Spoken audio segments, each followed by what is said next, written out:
Thanks, Andrew. I'm Mark Hutchinson. I'm from Napier. I grew up in Taradale and then have chosen to raise my kids here and built a successful business here from scratch.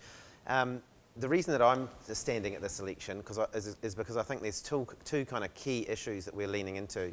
And one of those is inequality and the other is climate change. And for the sake of our kids, we need to tackle those two things together.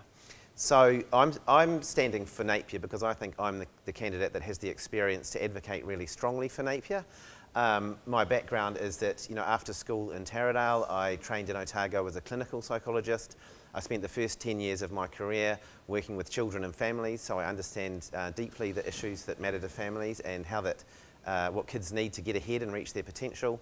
And I've spent the last 20 years, both in the UK and here in New Zealand, working with senior leaders in large organisations across the public and private sector to lean into difficult challenges and get things done. So since I've been back in Napier I came back in 2009 to raise our kids.